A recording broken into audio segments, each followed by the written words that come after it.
오늘 함께 나눌 말씀은 고린도전서 4장 6절에서 21절입니다. 겸손하라. 고린도 교회의 분쟁에 대해 바울은 마음이 아팠죠. 그가 제시한 해결책은 여러 가지였지만 결론 부분에서는 자신과 아볼로를 본받으라고 말합니다. 자신을 본받으라고 말하는 것은 참 어려운 일이죠. 그만큼 바울은 자신이 있었기 때문에 자신을 본받으라고 한 걸까요? 본문을 읽어 내려가다 보면 자신감이 아닌 겸손이란 단어를 떠올리게 됩니다. 바울은 왜 이렇게 말한 걸까요? 첫 번째는 그리스도 안에서의 겸손함이 신자의 모습이기 때문입니다. 바울은 고린도 교회가 분쟁 가운데 있는 것은 분쟁하는 자들에게 겸손함이 없기 때문이라 판단했습니다. 자신들의 주장이 옳음으로 주장을 굽힐 수 없고 싸울 수밖에 없다고 주장하는 그들에게 바울은 자신이 옛 모습을 보았을 것입니다. 혈기왕성하게 옳은 길을 간다며 그리스도인들을 죽였던 자신의 모습 말이죠. 그러나 결국 다메섹으로 가는 도로에서 예수님을 만나고 자신이 얼마나 쓰레기 같은 인생이었는지를 깨닫게 됩니다. 결국 바울이 자신을 본받으라고 한 것은 자신이 잘나서 본받으라고 한 것이 아니라 자신처럼 예수님을 만나 죄인임을 인정하고 겸손해지라는 것입니다. 예수님을 만나면 겸손해집니다. 나를 높이는 것이 아니라 주님을 높이는 인생이 되었기 때문이죠. 요즘 내가 겸손해져야 할 것은 어디인가요? 두 번째는 신자는 세상의 찌꺼기 같은 취급을 받기 때문입니다. 바울은 신자들이 세상에서 조리돌림 당하고 사형수처럼 이리저리 끌려다니며 모욕을 받는다고 합니다. 연약해 보이고 무지해 보이고 힘이 없어 보인다고 하죠.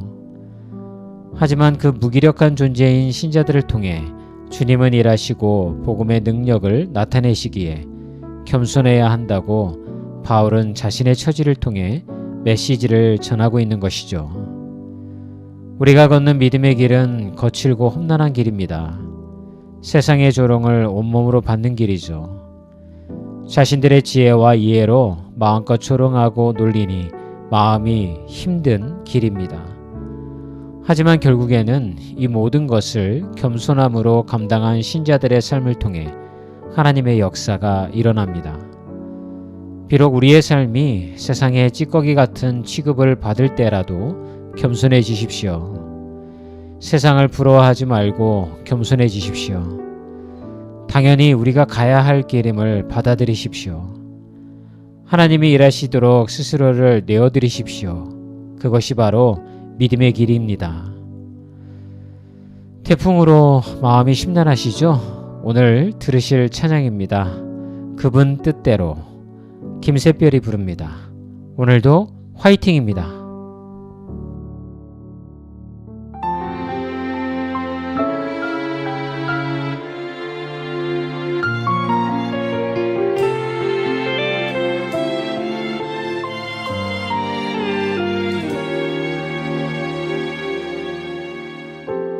그분의 뜻대로 나 이끄시네.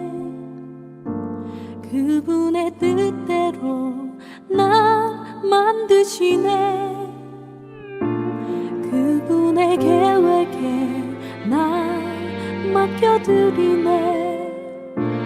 그분의 시간을 나 기다리네. 그의 뜻대로 나 인도하시네. 그의 뜻대로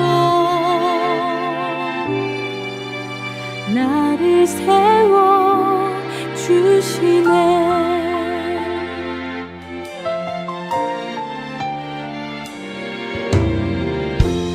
그분의 뜻대로 나 이끄시네. 그분의 뜻대로 나 만드시네. 그분의 계획에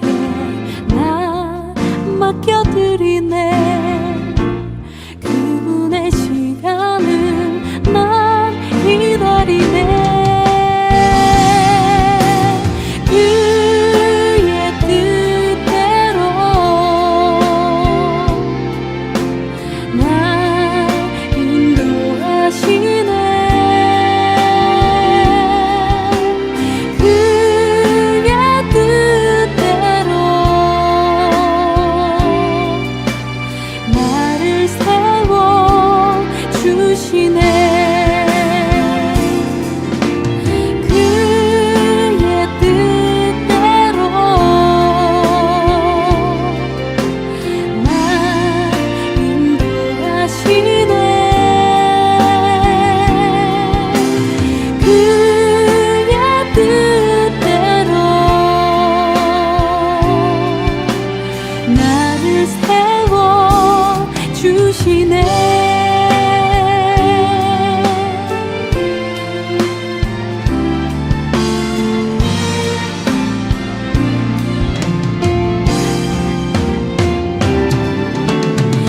그의 뜻대로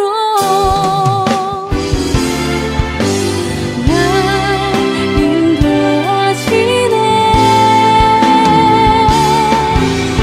그의 뜻대로 나를 세워 주시네. 그의 뜻대로 날 인도하시네. 그의 뜻대로 나를 세워 주시네. 나를 세워 주시네.